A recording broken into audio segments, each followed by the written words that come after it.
On the evening of April 14th, 1814, the chandeliers of Lord Ashworth's ballroom blazed with the light of 1,000 candles, casting their golden glow upon the assembled cream of London society as the season opened with all its customary splendour and cruelty. Eleanor Whitmore stood near the third pillar from the eastern wall, a position she had occupied so many times across 6 seasons that she half wondered if the marble had begun to mould itself to the shape of her shoulder. Her lavender gown, though well made and perfectly respectable, had graced this same body at no fewer than 4 balls the previous year, and she suspected several sharp-eyed matrons had already noted its reappearance with satisfaction, adding it to their mental catalogue of evidence that the middle Whitmore daughter had thoroughly and irreversibly failed. The cool spring air drifted through windows cracked open to combat the press of bodies, carrying with it the faint sweetness of the garden below, though Eleanor barely registered the pleasant scent as her attention fixed itself on maintaining the expression of serene unconcern she had perfected over years of practice. Across the room, her younger sister Lydia sparkled like a freshly minted coin, her golden curls catching the light as she laughed at something her dance partner whispered, and Eleanor felt the familiar mixture of genuine affection and quiet resignation that accompanied watching her family's hope flourish where she herself had withered. The whispers reached her as they always did, carried on currents of air and malice. 2 young women in silk standing close enough for Eleanor to catch every poisoned word without the speakers ever knowing or perhaps caring whether she heard. "Such a pity about the elder Miss Whitmore," one murmured behind her fan, "though I suppose at 27 one can hardly call her Miss Whitmore any longer without feeling rather absurd about it." Her companion laughed softly. "My mother says she has been out for 6 seasons now, can you imagine? 6 whole seasons, and not a single offer worth mentioning, though I hear Mr. Collins nearly proposed 2 years ago before thinking better of it. They say her eyes are too clever by half. Quite unsettling, really. And that she reads philosophy of all things." Eleanor kept her gaze fixed on the dancers, on Lydia's graceful turns, on anything but the speakers, while something small and tired curled tighter in her chest.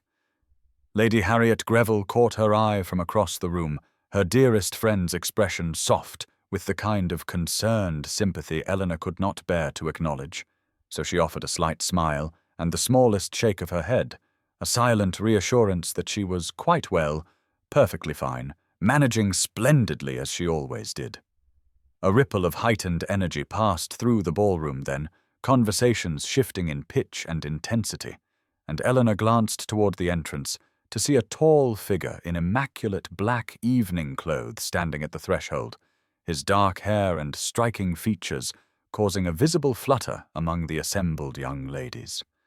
The Duke of Ravenscroft had arrived, though Eleanor, turning back to watch her sister accept another dance, barely registered his presence at all. Now please take a moment and subscribe to our channel and comment where you are watching from and what time is it.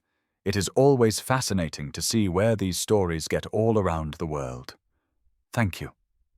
The terrace stretched before Eleanor like a sanctuary of shadow and silence, the jasmine climbing the stone balustrade releasing its sweet perfume into the cool April night as she settled onto a small bench, half hidden by an ornamental urn, and withdrew from her reticule the slim volume she had smuggled past her mother's notice, Seneca's letters, its leather cover worn soft from years of handling.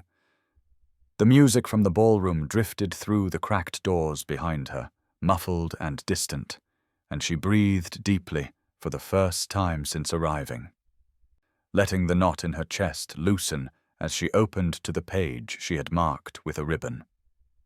The moonlight fell generous and pale across the terrace, sufficient to read by if one did not mind straining slightly, and Eleanor did not mind, had indeed read by worse light on countless evenings when escape demanded improvisation. She had managed perhaps 3 pages when footsteps on the flagstones announced she was no longer alone, and she looked up with the particular expression of polite discouragement she had perfected for unwanted interruptions, prepared to send some lost guest back toward the ballroom with cool efficiency. The man who stood at the terrace's edge was tall, his dark evening clothes rendering him almost part of the shadows except where moonlight caught the sharp planes of his face and the slight disorder of his dark hair, as if he had raked his fingers through it in frustration. He had not yet seen her in her sheltered corner, and his posture spoke of someone seeking escape rather than company, his shoulders releasing their rigid set as he breathed in the garden air with evident relief. Eleanor ought to have announced her presence, propriety demanded it, but something in his obvious need for solitude made her hesitate, and in that hesitation he turned and discovered her, his expression shifting from surprise to something she could not quite read. "I beg your pardon," he said, his voice low and unexpectedly pleasant. "I did not realize the terrace was occupied." Eleanor closed her book but did not rise, studying him with the frank assessment of a woman who had long ago ceased caring what impression she made. "It is a large terrace, sir. I dare say there is room enough for 2 people seeking refuge from the extraordinary tedium within." His eyebrows rose slightly, and she saw his mouth curve in what might have been the beginning of a smile. "You find the ball tedious, then?"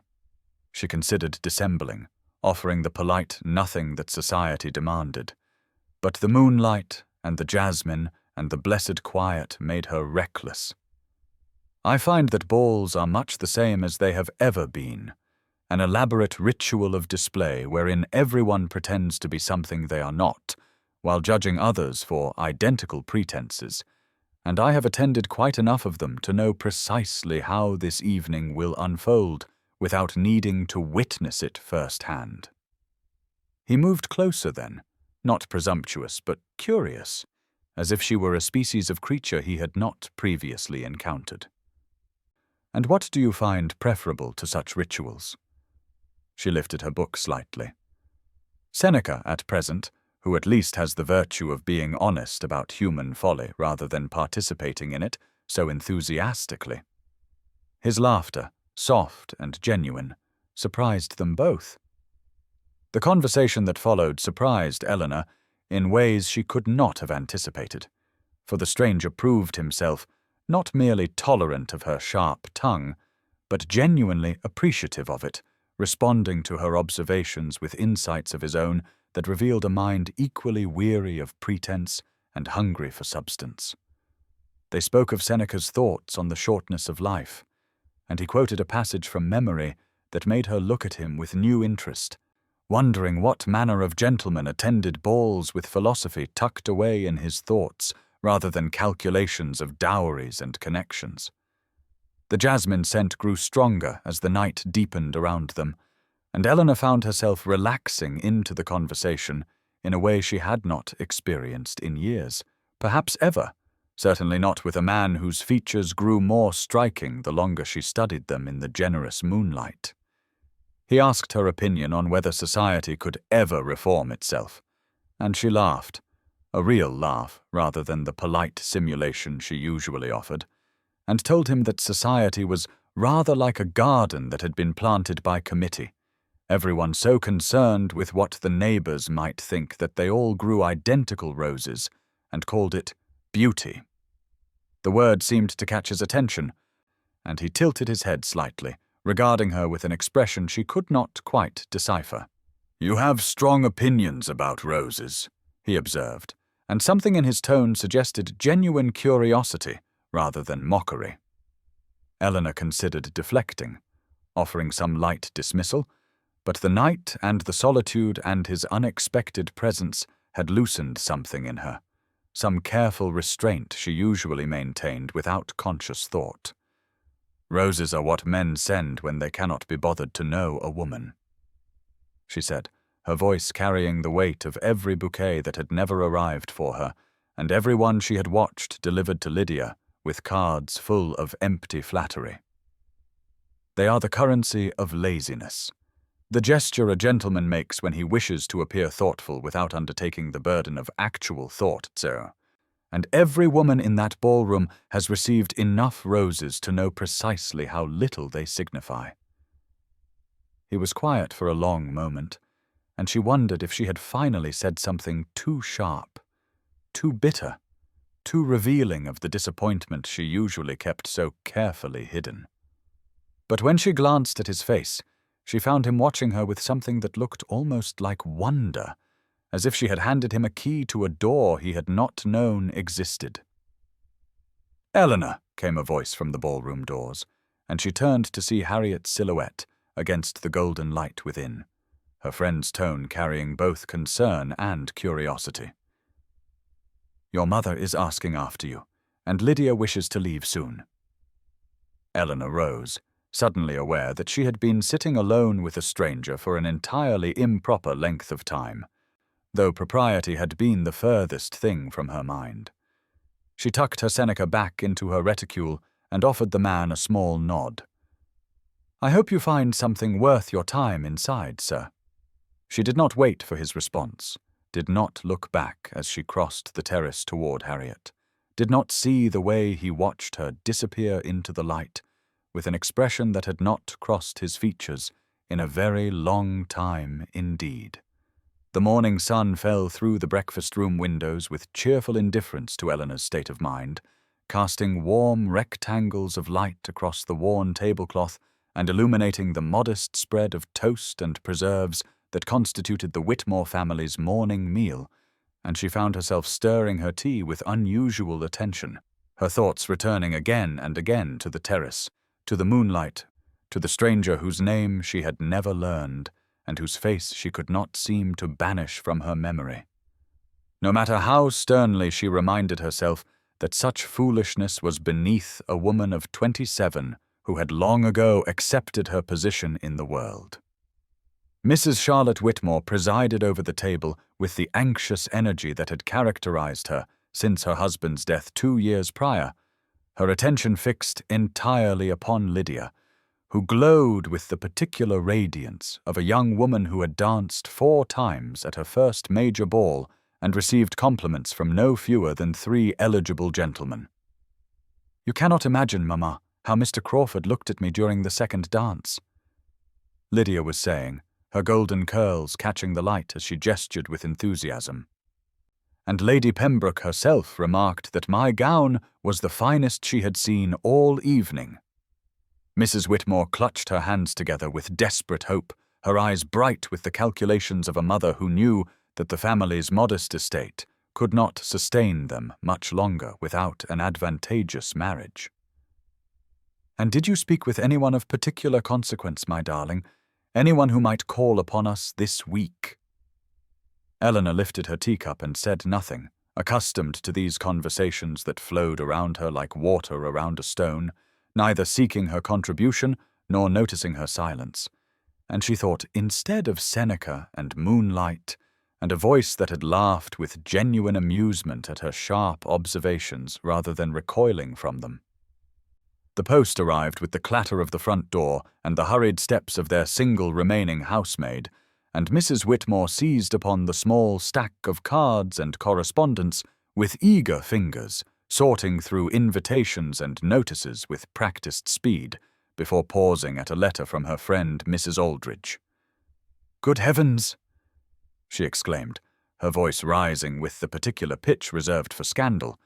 "It says here that the Duke of Ravenscroft was seen in close conversation with a woman on the terrace during the ball, a private conversation that lasted quite some time, and no one knows who she was." Lydia's eyes widened with delicious interest. "The Duke of Ravenscroft," she repeated, her voice hushed with awe. "They say he has rejected every eligible lady for 10 years, that his standards are impossibly high, that he is wealthy beyond imagination." Eleanor's hand trembled slightly against her teacup, a small movement that no one observed, and she kept her expression perfectly composed as her mother continued reading aloud, as Lydia speculated about which fortunate lady had captured such unprecedented attention, as neither of them glanced toward the middle daughter, who sat in her usual chair by the window, invisible as always, holding within her chest a secret that fluttered like a caged bird against her ribs. Lady Pembroke's afternoon tea on April 17th, 1814, was precisely the sort of gathering Eleanor usually endured with practiced invisibility, a collection of society's most determined gossips, arranged artfully around delicate china cups and plates of cucumber sandwiches, their conversation a carefully orchestrated symphony of compliments that concealed barbs and observations that served as warnings, and she had positioned herself in her customary corner near the window, where the light was poor and the traffic of guests rarely ventured, her blue muslin dress chosen specifically for its ability to fade into the wallpaper, her copy of Marcus Aurelius tucked discreetly beside her in case the conversation grew too tedious to bear without philosophical fortification. She had spent the past 3 days forcibly evicting the stranger from her thoughts, reminding herself with stern regularity that moonlit conversations with handsome gentlemen were precisely the sort of foolishness that led sensible women to disappointment, that whoever he had been, he had surely forgotten her the moment she disappeared into the ballroom, that the flutter in her chest when she recalled his laugh was simply indigestion from cook's questionable fish pie. The room hummed with its usual undercurrent of speculation and judgment. Lady Isabella Montague, holding court near the fireplace, in a gown of palest pink that probably cost more than the Whitmore household's annual food budget, her golden curls arranged in an elaborate confection that must have required hours of attention, her laugh carrying across the room with the practiced musicality of a woman who knew precisely how to command attention without appearing to seek it. Eleanor was contemplating whether she could slip away to the garden unnoticed when the room's energy shifted with the sudden electricity of unexpected arrival.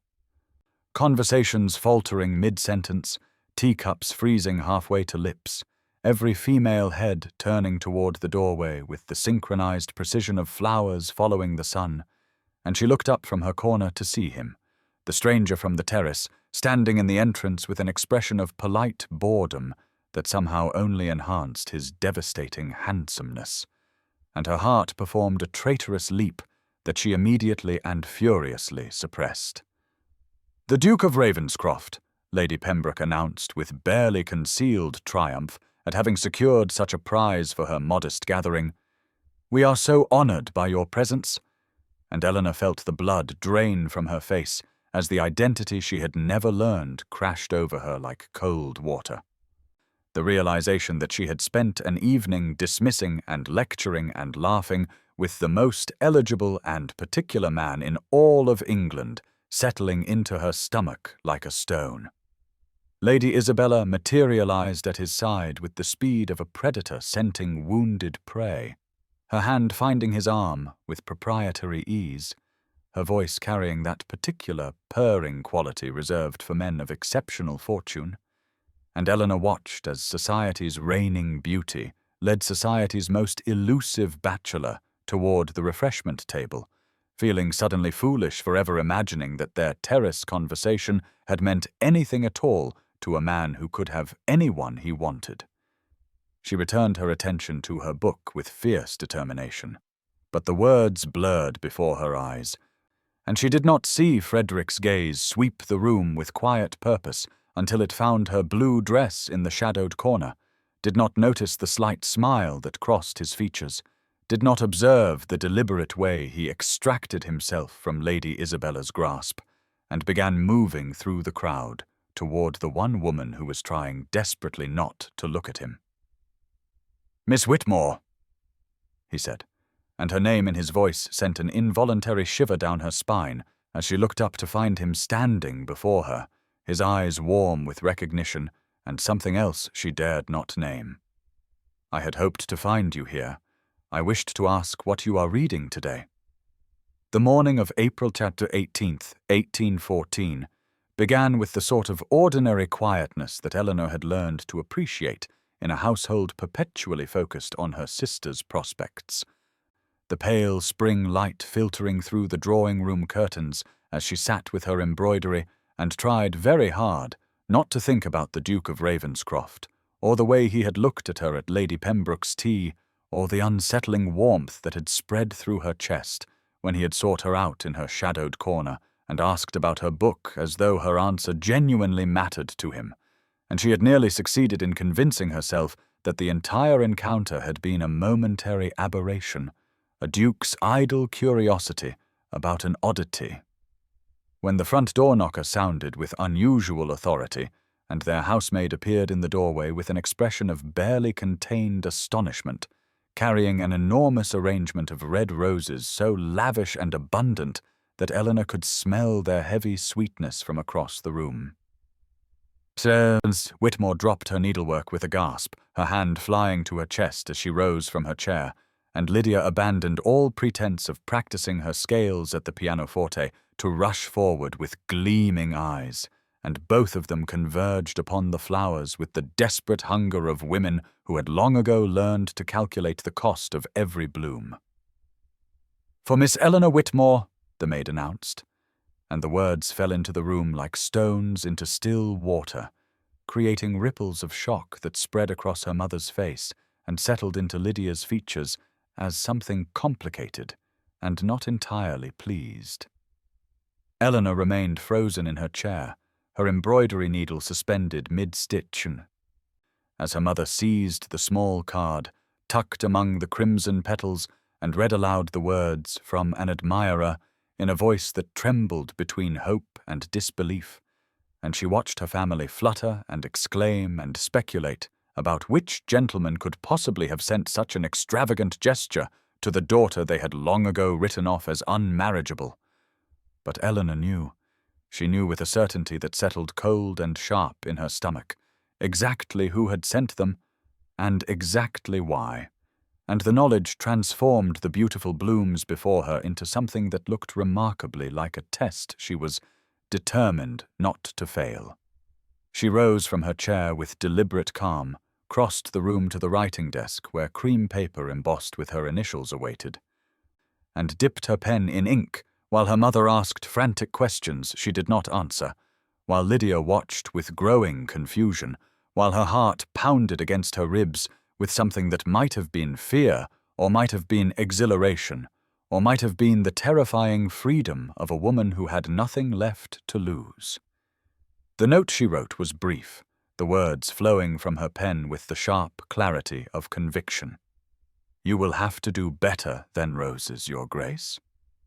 She folded the paper with steady hands, tucked it among the velvet petals, and instructed the waiting servant to return the entire arrangement to its sender, ignoring her mother's horrified shriek, ignoring Lydia's whispered declaration that Eleanor had finally lost her mind completely, ignoring every rule she had ever been taught about gratitude and propriety and the desperate importance of encouraging wealthy suitors, because she had spent 6 seasons being overlooked and dismissed, and she would not, she absolutely would not, settle for being courted by a man who had not been listening when she told him exactly who she was. The study at Ashford House on the evening of April the 18th, 1814, was a sanctuary of masculine order and quiet opulence, its walls lined with leather-bound volumes that Frederick had actually read rather than merely collected for display, its mahogany desk scattered with correspondence he had been ignoring in favor of staring at the fire and contemplating the extraordinary woman who had occupied his thoughts with increasing persistence since that moonlit terrace conversation 4 nights ago. And he was in precisely this state of distracted contemplation when his butler appeared in the doorway with an expression of carefully masked bewilderment, carrying a silver tray upon which rested not a calling card or letter, but the entire elaborate arrangement of red roses Frederick had sent to the Whitmore household that very morning, their velvet petals now slightly wilted from their journey across London and back, their extravagant beauty somehow diminished by the unmistakable fact of their rejection. Thomas Sinclair, who had been sprawled in the leather armchair by the window, pretending to read while actually observing his friend's unusual preoccupation with undisguised curiosity, sat up straighter as Frederick rose from his desk and approached the returned bouquet with the cautious fascination of a man encountering a creature he had never seen before.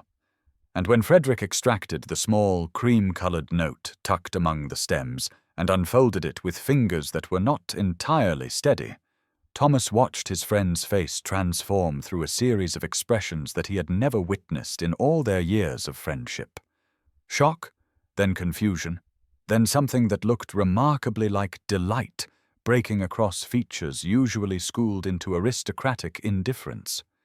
"You will have to do better than roses, Your Grace," Frederick read aloud, and the words hung in the air between them like a challenge issued across a battlefield, and Thomas let out a bark of startled laughter that seemed to surprise even himself, declaring that the woman was either completely mad or utterly magnificent, and possibly both.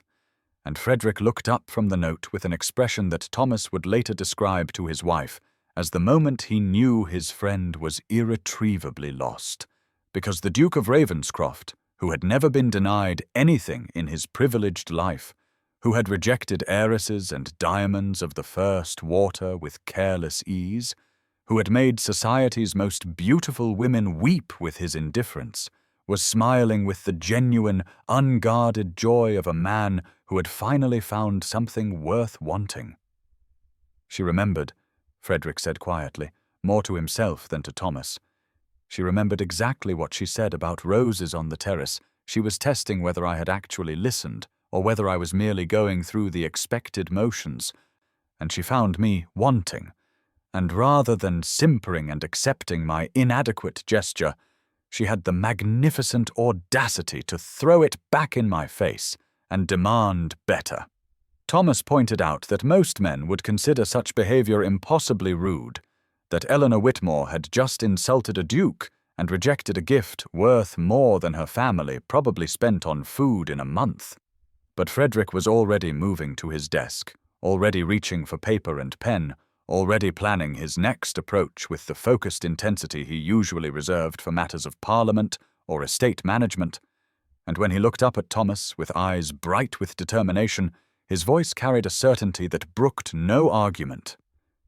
"I am going to marry that woman, Thomas, and she is going to make me earn every single moment of her regard, and I find that I want nothing more than to spend the rest of my life proving myself worthy of a woman who refuses to be impressed by anything less than genuine effort." The afternoon of April 21st, 1814, found Eleanor wandering the familiar shelves of Hatchard's bookshop on Piccadilly with the desperate gratitude of a woman seeking sanctuary, her fingers trailing along leather spines as she tried to lose herself in the comforting smell of paper and ink and possibility. Because 3 days had passed since she had committed the unforgivable act of returning a duke's roses, with a note that her mother still described in tones of horrified disbelief. And in those 3 days there had been no further contact, no response, no indication that Frederick Ashford had found her challenge intriguing rather than insulting, and Eleanor had told herself this was precisely what she wanted, that she had successfully discouraged a man who would only have disappointed her eventually, that the hollow ache beneath her ribs was relief rather than regret, and she was almost beginning to believe it when a familiar voice spoke from behind her, low and warm with barely contained amusement. "I have been reliably informed that roses are what men send when they cannot be bothered to know a woman, Miss Whitmore, so I thought perhaps this might serve as better proof that I was listening." She turned to find the Duke of Ravenscroft standing in the narrow aisle between philosophy and history, the afternoon light from the shop windows illuminating the sharp planes of his face and the genuine smile that transformed his usually austere features. And in his hands he held not flowers but a book, its leather binding worn soft with age, its gilt lettering spelling out words that made Eleanor's breath catch in her throat.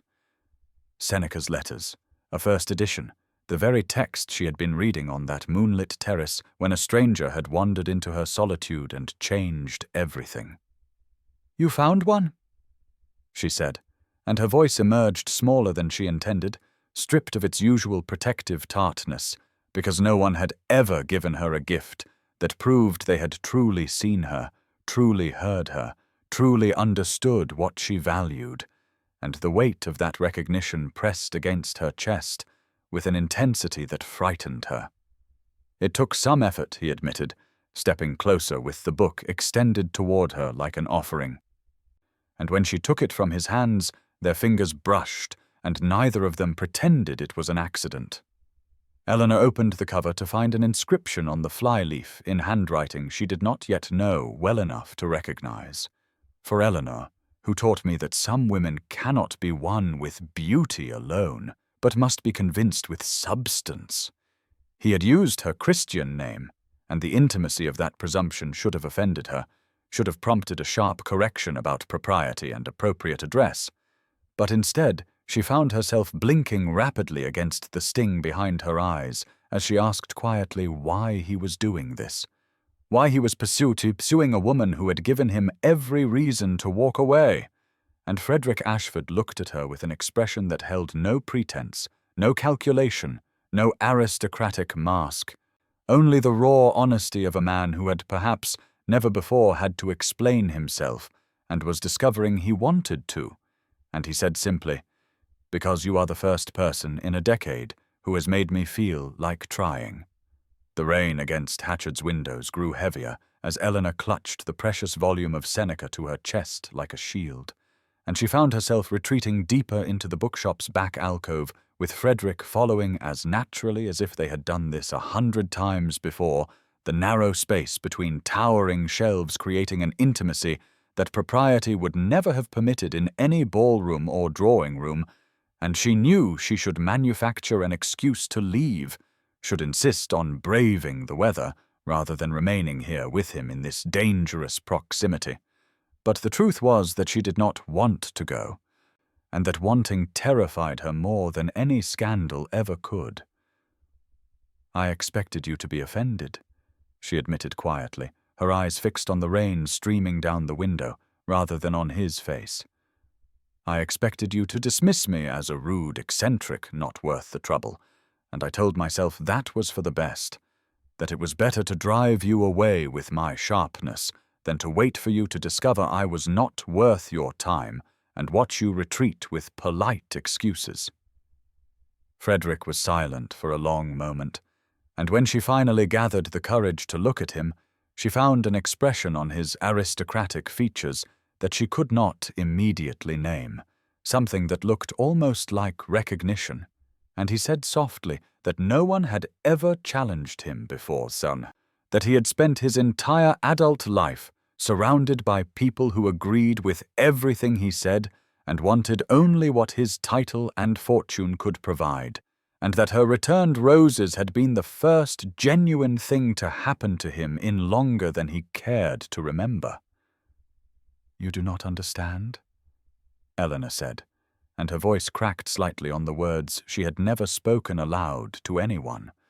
"What it means to be a woman of 27, with no fortune and no beauty and nothing to recommend her except a sharp tongue that society considers a liability rather than an asset. To know that any attention from a man of your position must be either charity or cruelty, because it could not possibly be genuine interest to have spent 6 seasons watching everyone look through you as if you were made of glass, and to fear that hoping for anything different will only make the inevitable disappointment more devastating." She had not meant to say so much, had not meant to strip herself so bare before a man she barely knew, but the words had escaped like prisoners too long confined, and she braced herself for his retreat, for the careful extraction of a man who had glimpsed something uncomfortable and wished to unsee it. But instead, Frederick Ashford reached out and took her hand in his fingers warm and steady around hers. And when he spoke, his voice held none of the polished charm she had come to expect from dukes and their ilk, but only a rough sincerity that made her chest ache. "Then I shall have to prove to you, Eleanor Whitmore, that I am neither charitable nor cruel, but simply a man who has finally found a woman worth the effort of being known by, and if it takes me the rest of my life to convince you that my interest is as genuine as your wit is sharp, then I shall consider that life well spent. The evening of April 25th, 1814, arrived with the particular electricity that precedes a storm, and Eleanor stood at the edge of Lord and Lady Harrington's musicale in a gown of soft green that Harriet had insisted brought out the warmth in her complexion, her heart beating with a rhythm that had nothing to do with the pianist's accomplished performance, and everything to do with the knowledge that Frederick would be here tonight. That 4 days had passed since he had held her hand in that quiet alcove, while rain streamed down the windows and spoken words that she had replayed so many times they had worn smooth as river stones in her mind, and she was trying very hard not to look toward the entrance, when the whispers began, that familiar rustle of silk and speculation that announced his arrival, and she felt him before she saw him, felt the weight of his gaze finding her across the crowded room with an accuracy that suggested he had been searching for nothing else. And when he crossed directly toward her, without pausing to acknowledge the dozens of more suitable women who turned hopefully in his direction, Eleanor's carefully maintained composure nearly shattered completely. "Miss Whitmore," he said, and the formality of her name on his lips felt like a shared joke after the intimacy of that afternoon. "I believe the next dance is a waltz, and I find myself in desperate need of a partner who will not bore me with discussions of the weather." She should have demurred, should have cited propriety or her own poor dancing, or any of the dozen excuses that spinsters were expected to offer when unexpectedly elevated. But instead she placed her hand in his and allowed him to lead her onto the floor while the room erupted in barely concealed astonishment, and she heard her mother's sharp intake of breath and Lydia's confused whisper, and beneath it all, the venomous hiss of Lady Isabella Montague declaring to her companions that she simply could not understand what His Grace found so amusing about his little charity project.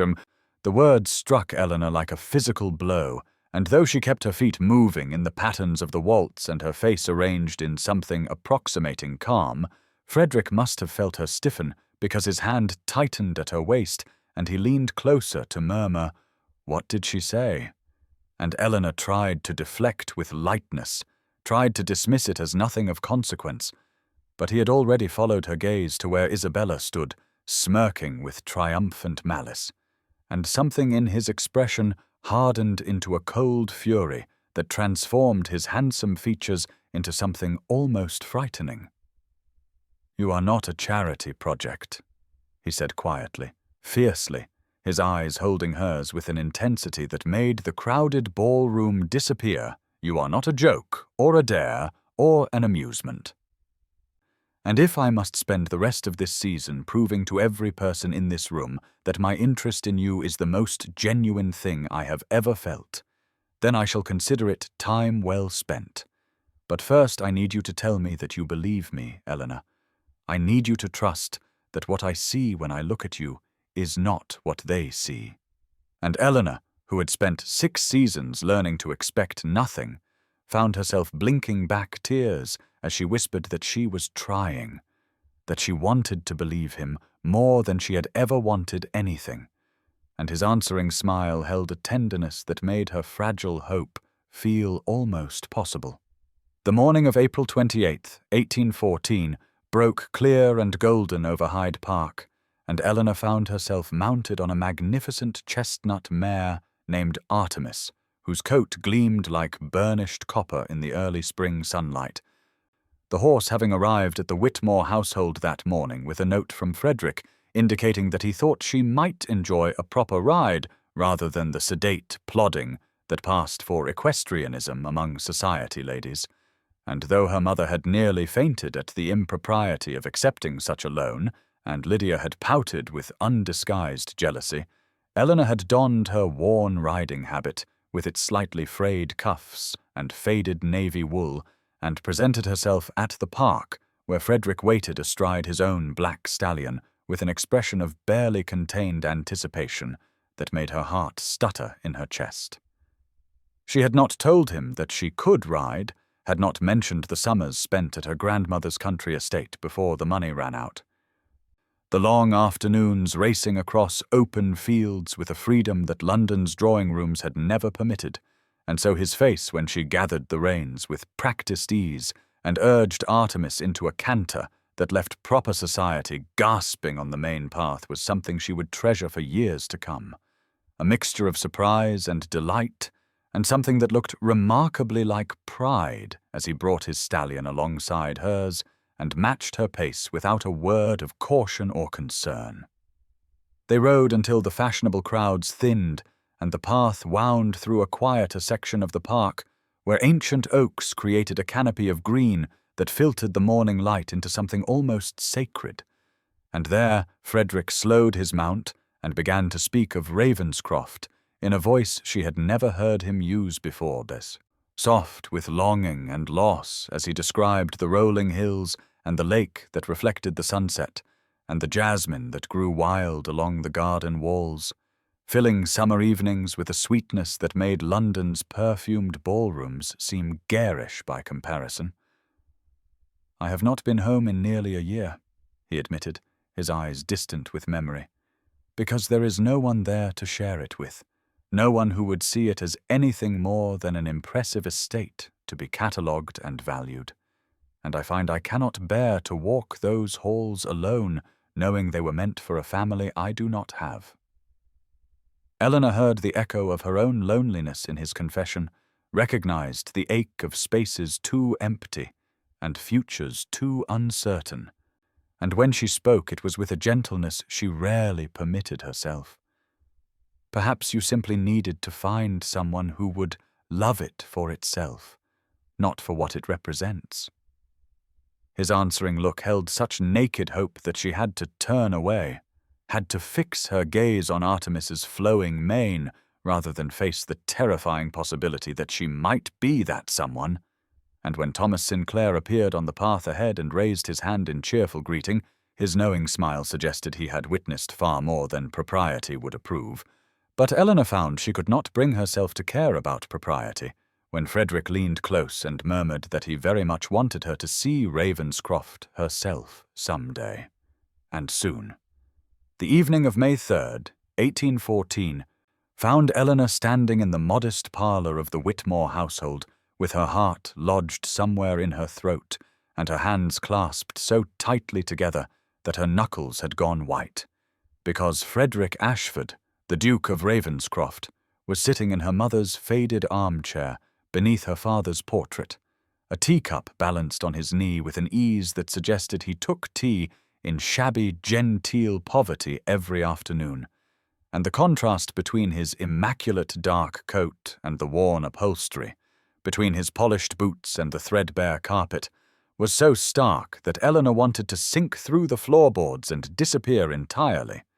But he seemed utterly oblivious to the peeling wallpaper and the mended curtains and the careful poverty that permeated every corner of the room, his attention fixed instead on Mrs. Whitmore's rambling account of the Whitmore family history that Eleanor had been unable to interrupt for the past 20 minutes. "Your Grace," Mrs. Whitmore was saying with a flutter of her handkerchief that made Eleanor cringe, "we are, of course, a respectable family, quite respectable, though circumstances have been somewhat reduced since my dear Mr. Whitmore passed, God rest him, and we have had to economize in certain ways that perhaps a man of your station might find, well, that is to say, Eleanor keeps telling me we should not apologize for honest circumstances, but I do feel I should explain about the tea service. It was my grandmother's, and the chip in the spout is hardly noticeable if one pours from the correct angle." Frederick's expression remained warmly attentive as he assured Mrs. Whitmore that the tea was excellent and the service charming, and when his eyes found Eleanor's across the room, the gentle understanding in them made her feel simultaneously grateful and exposed, as though he could see not only the chipped teapot, but all the careful mending and the strategic poverty and the years of making do with grace, and instead of pity, she saw only respect, a recognition of the dignity that such circumstances required, and something in her chest loosened fractionally, even as Lydia chose that moment to sigh dramatically and declare that she simply could not understand why His Grace would want to sit in their dreary parlour when there were so many grander drawing rooms in London. And Eleanor wished very much that her sister would develop a sudden and convenient case of laryngitis. Later, when Mrs.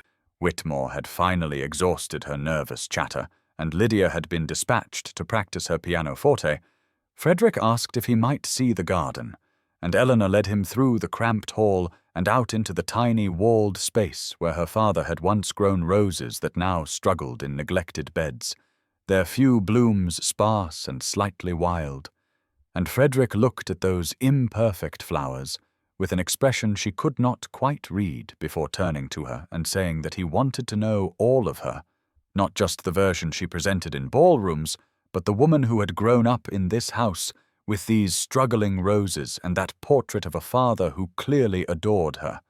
And Eleanor felt the last of her careful defences begin to crumble as she whispered that he might not like what he found beneath the wit and the walls. And his answering smile held a tenderness that made her fragile hope feel, for the first time, almost safe. The afternoon of May the 7th, 1814, began with such promise that Eleanor allowed herself to feel something dangerously close to happiness as she walked through Lady Beaumont's garden party on Harriet's arm, the spring sunshine warm on her shoulders, and the memory of Frederick's words in her mother's garden still echoing in her heart like a melody she could not stop humming. And when she spotted Lady Isabella Montague holding court beneath an ornamental pagoda, surrounded by her usual coterie of admirers and sycophants, she felt only a distant pity for a woman whose beauty had never required her to develop substance, a sentiment that would prove catastrophically premature within the hour. Eleanor had paused beside the refreshment table to pour herself a glass of lemonade when Isabella's voice carried across the manicured lawn with the precision of a thrown blade. "Darling Miss Whitmore, do come join us. We were just discussing the most delicious piece of gossip about a certain duke and his charitable endeavours." And something in Isabella's smile made Eleanor's blood run cold, even as social obligation propelled her feet forward into what she would later recognize as an ambush orchestrated with the ruthless efficiency of a military campaign. "The charity project," Isabella continued as Eleanor approached, her crystalline laugh drawing the attention of everyone within earshot. "That is what the gentlemen at White's have been calling you. Did you know? Apparently there is a wager in the betting books about how long His Grace can maintain the pretense of interest in a woman so obviously beneath his station." And the words struck Eleanor like physical blows, even as she struggled to keep her expression composed, though her hands had begun to tremble so violently that lemonade sloshed over the rim of her glass. "Some say it is a dare." Isabella pressed on with poisonous sweetness. "Others suggest he is merely amusing himself with the novelty of a spinster who does not know her place. But everyone agrees that the Duke of Ravenscroft could never seriously consider marriage to a plain, penniless, aging daughter of a ruined family. And I must say I admire your optimism in believing otherwise. It is almost touching in its delusion." Eleanor heard the gasps of the surrounding guests, as though from a great distance, saw Harriet pushing through the crowd with fury on her face, but all she could feel was the shattering of something fragile she had allowed herself to build, all her secret fears given voice in Isabella's cruel soprano. And before the first tear could escape, she turned and fled through the garden maze, with her vision blurring and her heart cracking along fault lines she had thought long since reinforced against exactly this kind of devastation. She did not see Frederick's carriage arrive 10 minutes later, did not witness Thomas Sinclair intercepting his friend with a grim expression and low, urgent words, did not observe the way Frederick's face transformed from anticipation to confusion to a cold white fury that made seasoned soldiers step backward, and she certainly did not hear him ask in a voice like winter steel where Eleanor had gone, and what exactly Lady Isabella had said. his hands already clenched at his sides as he strode toward the pagoda where Isabella's triumphant smile was beginning to falter. The evening of May 7th, 1814, found Eleanor barricaded in her small bedroom at the Whitmore household, with the curtains drawn against the fading light, and her face buried in a pillow that had long since grown damp with tears she had sworn never to shed over a man, over society, over the cruel confirmation of everything she had always known to be true about herself and her place in the world. And when the knock came at her door, she ignored it as she had ignored Harriet's concerned calls through the wood and her mother's bewildered questions about why she had returned home in such a state, and Lydia's thoughtless observation that she looked absolutely frightful, because nothing anyone could say would undo the public humiliation that had stripped away every fragile hope she had allowed herself to nurture in the past weeks like petals torn from a flower in a storm. The charity project. Isabella's voice echoed in her memory with poisonous clarity, and Eleanor pressed her hands against her ears as though she could block out words that had already embedded themselves in her heart like shards of glass, because the worst part was not that Isabella had been cruel, but that Isabella had been right. That every whispered fear Eleanor had harbored since that first dance at the Harrington musicale had been confirmed by the betting books at White's, where gentlemen wagered on her humiliation like spectators at a cockfight, and she had been fool enough to believe that a man like Frederick Ashford could genuinely want a woman like her, when the entire world knew that dukes did not marry plain spinsters from financially ruined families, no matter how many first-edition books they gifted, or how intently they listened, or how gently they held one's hand in the back alcove of a bookshop while rain drummed against the windows. She had nearly believed him. That was the unbearable truth that made her chest ache, as though something vital had been crushed beneath the weight of her own foolish hope. She had looked into his eyes in her mother's shabby garden, among the struggling roses, and heard him say he wanted to know all of her, and she had almost let herself imagine a future where someone chose her, not despite her sharp tongue, and her philosophical books, and her too intelligent eyes, but because of them. And now that fragile imagining lay shattered on the manicured lawn of Lady Beaumont's garden party, where everyone had witnessed her flee like a wounded animal, while Isabella's crystalline laughter rang out in triumph. The second knock was more insistent, and this time Harriet's voice carried an urgency that finally penetrated Eleanor's misery. "Eleanor, you must come down immediately. His Grace is here, and he is refusing to leave until he speaks with you, and your mother is having palpitations, and I truly think you should see his face before you decide anything." And Eleanor lifted her head from the sodden pillow with her heart hammering against her ribs, because Frederick was here, in her house, after everything, and she did not know whether to feel hope, or fury, or terror at whatever explanation, or dismissal, or polite farewell he had come to deliver on this worst of all possible evenings. Eleanor descended the stairs on legs that trembled with each step, her face hastily washed and her hair still dishevelled from hours spent pressed against her pillow, and she told herself she was coming down only to end this properly, to hear whatever polite dismissal Frederick had prepared, and send him away before her mother's nerves collapsed entirely, or before she herself shattered into pieces too small to ever reassemble. But when she reached the bottom of the staircase and saw him standing in their cramped front parlour, with his hat crushed in his hands and his usually immaculate cravat askew, and an expression on his face she had never seen before, something wild and desperate that looked almost like fear, the dismissal she had prepared died on her lips, and she could only stand there staring at him while her mother fluttered uselessly in the corner, and Harriet positioned herself like a sentry by the door. "You came," Eleanor said flatly, and even she could hear how hollow her voice sounded, how stripped of the wit and fire that had first drawn his attention on that moonlit terrace a lifetime ago, and Frederick crossed the room in 3 long strides until he stood close enough that she could see the muscle jumping in his jaw and smell the familiar sandalwood scent that had begun to mean safety, and now meant only pain. "I came the moment I heard," he said in a voice rough with emotion she could not read. "And I need you to listen to me, Eleanor. I need you to hear what I am about to say and believe it, because if Isabella Montague's poison has convinced you that anything she said contains even a grain of truth, then I have failed you in ways I will spend the rest of my life trying to repair." She opened her mouth to tell him it did not matter, that the damage was done, and the whole world now knew what she had always suspected about herself, and about the impossibility of a man like him genuinely wanting a woman like her. But he held up his hand, and the words died unspoken. "There is no wager," he continued, with an intensity that pinned her in place. "There is no dare. There is no charity, and no amusement, and no pretense.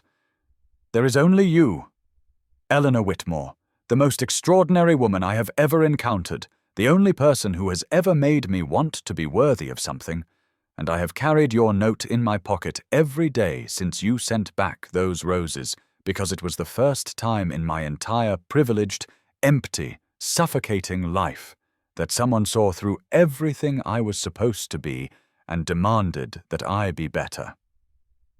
He reached into his coat and withdrew the cream paper with her initials that she had written in defiance 3 weeks ago, worn soft at the creases from being unfolded and read countless times, and Eleanor felt something crack open in her chest that was not quite hope, but was no longer pure despair. "Isabella spoke from jealousy and spite," he said more quietly now, "and I have already ensured she will never move in good society again after tonight. But none of that matters if you cannot believe me when I tell you that you are not my charity project. You are my choice, my challenge, my equal.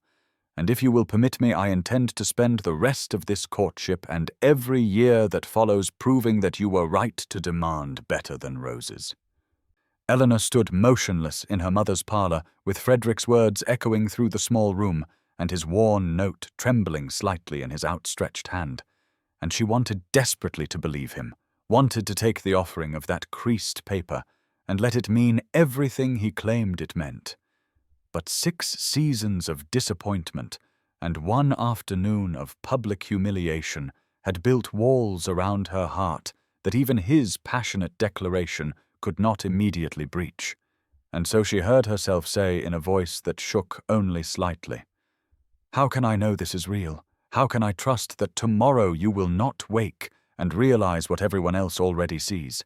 That I am not worth the scandal, not worth the whispers, not worth a duke rearranging his entire life for a woman society has deemed worthy of nothing but pity and condescension." And she watched his face change as her words landed, watched something like anguish flicker across those aristocratic features, before it resolved into a determination so fierce it stole her breath. He closed the distance between them until they stood mere inches apart, closer than propriety allowed, closer than they had ever been, even in that rain-soaked alcove at Hatchard's. And when he spoke, his voice was low and rough, with an emotion that could not be feigned. "You ask how you can know," he said, "and I will tell you. You can know, because I have never in my life pursued anything with the dedication I have pursued you. You can know because I kept your note not as a trophy, but as a talisman.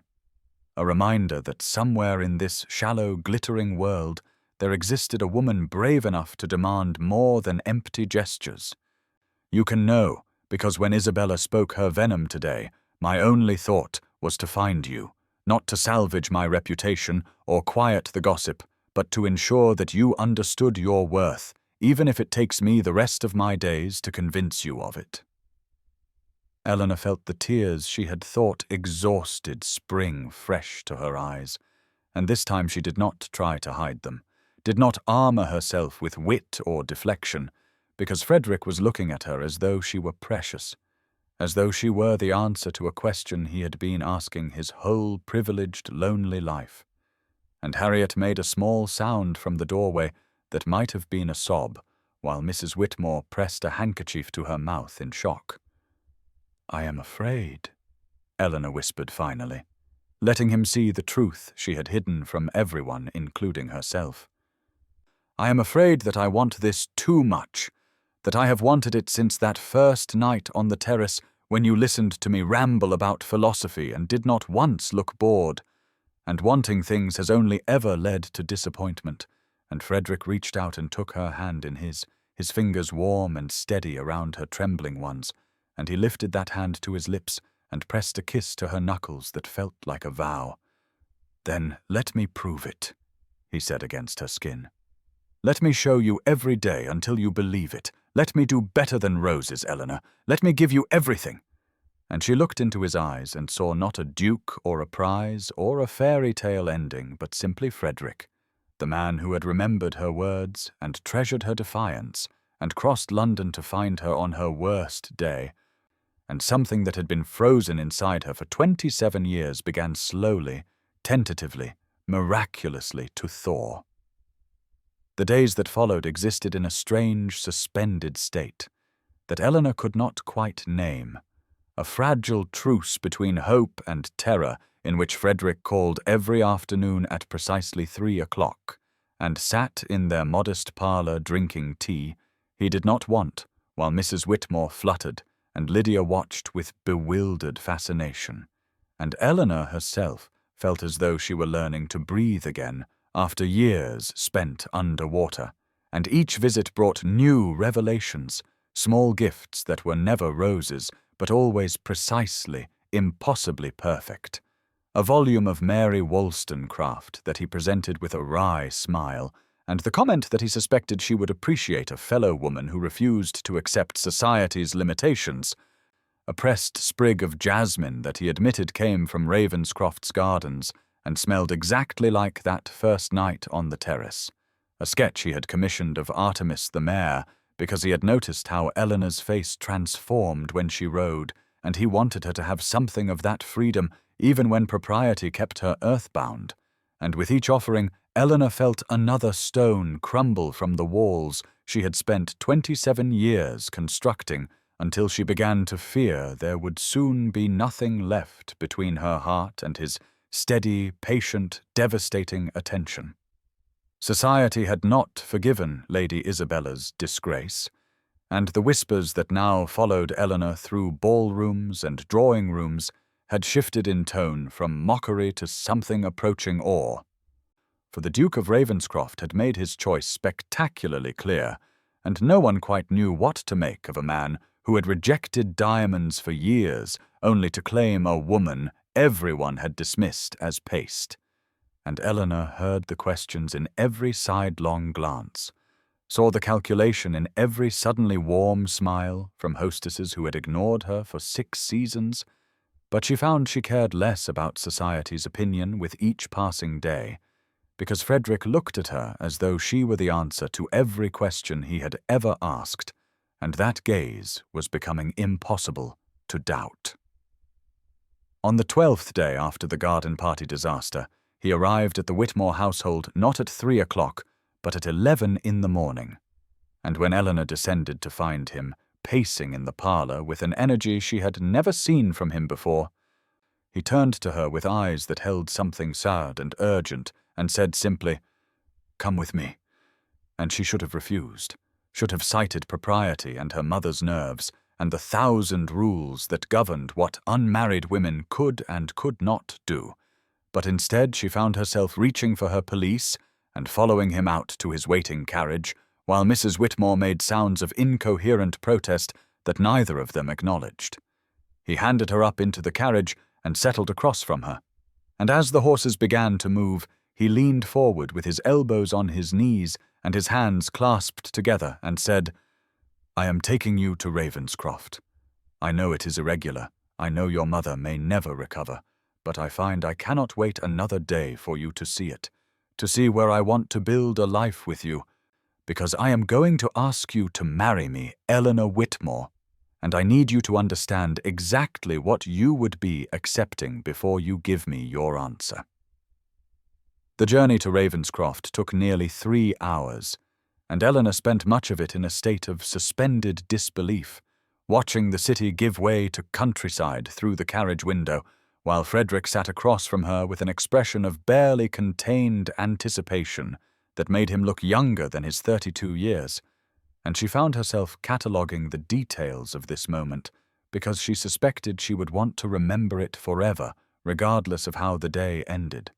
The way the spring sunlight caught the gold in his brown hair, the way his hands kept flexing against his thighs as though he could not quite contain his nervous energy, the way he looked at her every few minutes as if to reassure himself that she was real and present and had not vanished like some fever dream. And when the carriage finally turned onto a long drive lined with ancient oaks, she heard him exhale slowly and say, "This is where I grew up. This is the only place I have ever felt truly myself, and I wanted you to see it before I asked you to share it with me." The house appeared gradually through the trees, a sprawling stone manor that managed to be grand without being ostentatious, covered in climbing roses that were just beginning to bud, and surrounded by gardens that even in early May showed evidence of careful, loving tending. And Eleanor felt something catch in her throat because this was not the cold, imposing estate she had imagined, but rather a home. A place that spoke of generations and history and the kind of roots she had always craved. And when Frederick helped her down from the carriage, she noticed that his hands trembled slightly, and that observation undid something in her chest that she had not known was still knotted. He led her through the house without ceremony, pointing out his favorite window seat where he had read as a child, the library that contained over 1,000 volumes and smelled of leather and old paper, the music room where his mother had played piano every evening until her death 8 years ago, and Eleanor saw with sudden clarity that this man who had seemed so untouchable and remote was, in fact, profoundly lonely, had been building walls of his own for just as long as she had been building hers, and when they finally stepped through a set of glass doors onto a terrace overlooking gardens that stretched to a distant lake, she understood why he had needed to bring her here, because this was Frederick without his armor. Frederick vulnerable and hopeful, and offering her not just his title or his wealth, but the truth of who he was. The gardens were full of jasmine, the scent rising sweet and familiar on the warm spring air, and Eleanor closed her eyes and remembered a moonlit terrace in London where a stranger had listened to her speak and had not looked bored, and she felt Frederick move to stand beside her, felt the warmth of him close enough to touch, and when he spoke his voice was rough with emotion. "Eleanor Whitmore," he said, and she opened her eyes to find him looking at her with everything he felt written plainly on his face. "I have spent 32 years believing I would never find someone who could see past the title to the man beneath, and then you sent back my roses." She laughed then, a sound that seemed to surprise her as much as it surprised him, and she said, "You sent roses to a woman who had just told you that roses are what men send when they cannot be bothered to know a woman." And he stepped closer, close enough that she could see the flecks of gold in his brown eyes, and he said, "I needed to know if you meant it. I needed to know if you were truly different, or if you would fold like every other woman who has ever told me what she thought I wanted to hear. And you." Eleanor Whitmore sent them back with a note that I have carried in my breast pocket every day since March, and he reached into his coat and withdrew a piece of cream paper worn soft at the edges, and she recognized her own handwriting, her own initials pressed into the corner, and something cracked open in her chest at the evidence that he had treasured her defiance rather than resented it. "I have spent 6 seasons watching men look through me," she said quietly, and her voice did not waver, though her hands trembled at her sides. "I have spent 27 years being told that my value lies in my face and my fortune and my youth, and finding myself lacking in all 3. And when Lady Isabella said you were courting me as a charity project or a joke, She was only saying aloud what I had been whispering to myself since the night you first spoke to me on that terrace, because the alternative, the possibility that you might actually want me, that you might see something in me worth wanting, that possibility was too terrifying to believe. Frederick reached out then and took her face in both his hands, his palms warm against her cheeks, his thumbs brushing away tears she had not realized she was shedding, and when he spoke, his voice was rough with an emotion she had never heard from any man. "Eleanor," he said, and her name in his mouth sounded like a prayer. "You are the most infuriating, magnificent, impossibly brilliant woman I have ever met. You challenged me when no one else dared. You saw through my title to the lonely man beneath. You made me work for your attention, and in doing so, you showed me what it means to truly earn something worth having. And if you think for one moment that I would travel 3 hours to show you my home, that I would introduce you to every corner of the only place I have ever loved, that I would stand here in my mother's garden with my heart in my hands, if this were anything less than the most sincere and desperate love I have ever felt, then you do not know me at all. And I find I very much want you to know me, Eleanor. I want you to know every broken and hopeful piece of me. I want to spend the rest of my life earning the right to know every piece of you in return." He reached into his pocket again and withdrew a small velvet box, and when he opened it, she saw a ring that was clearly old, clearly precious, a sapphire surrounded by diamonds that caught the afternoon light and scattered it across the jasmine blooms around them. And he said, "This was my mother's. She told me to give it only to a woman who made me feel truly alive. And Eleanor, you make me feel as though I have been sleepwalking through my entire existence until the moment you looked up from your book and told a stranger that society balls are tedious. So I am asking you, here in the gardens of Ravenscroft, with jasmine in the air and my heart entirely in your hands, will you marry me?"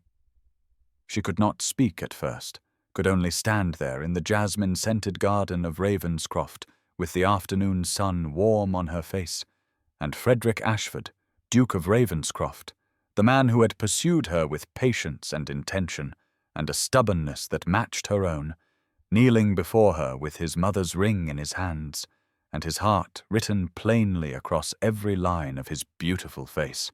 And she thought of all the years she had spent believing that love was something that happened to other women. To women with golden hair and musical laughs and dowries that could tempt even the most reluctant suitor, she thought of 6 seasons spent pressed against ballroom walls watching couples dance past her as though she were nothing more than furniture. She thought of whispered comments about her age and her plainness and her unfortunate habit of having opinions. She thought of the night she had retreated to a moonlit terrace with Seneca for company, and had found instead this impossible man who had looked at her as though she were the most fascinating creature he had ever encountered. And she thought of roses returned, and books given, and a waltz that had silenced an entire room, and letters that had cracked her heart open and put it back together in a new configuration. And when she finally found her voice, it emerged steady and clear and certain in a way she had not known she was capable of. "Yes," she said, and the word felt inadequate to contain everything she meant by it. So she said it again. "Yes, Frederick, I will marry you. I will marry you and live in this beautiful house that smells of jasmine and contains 1,000 books and the memory of a mother who loved you. I will marry you and challenge you and infuriate you and love you with every stubborn, opinionated, intelligent part of myself that society told me to hide. I will marry you, not because you are a duke, or because you are wealthy, or because you are the most handsome man I have ever seen, though you are certainly all of those things, but because you sent me roses knowing I would send them back. Because you gave me Seneca, and remembered my father, and rode beside me in Hyde Park, and sat in my family's shabby parlour as though it were a palace. Because you wrote me a letter that made me believe I might be worth wanting, after all. Because when Lady Isabella tried to destroy me, you destroyed her instead, without ever raising your voice, because you brought me here, Frederick. You brought me to the place where you feel most yourself, and you showed me every corner of it, and that is not something a man does for a charity project or a joke. That is something a man does when he wants a woman to know him truly. And I find that I want to know you truly, too. I want to know what you look like first thing in the morning and last thing at night. I want to know which books you reach for when you are sad. I want to know the sound of your laugh when no one else is listening. I want all of it, Frederick, every broken and hopeful piece. So yes, my answer is yes. It has been yes since you quoted Seneca back to me in a bookshop while rain fell outside. I simply did not have the courage to admit it until now. Frederick rose from his knees and slid the sapphire ring onto her finger where it fit as though it had been waiting for her all along. And then he kissed her there in his mother's garden, with jasmine blooming around them and the whole of their future spreading out before them like the endless green lawns of Ravenscroft. And Eleanor Whitmore, 27 years old and a spinster no longer, kissed him back with 6 seasons' worth of loneliness transformed into joy.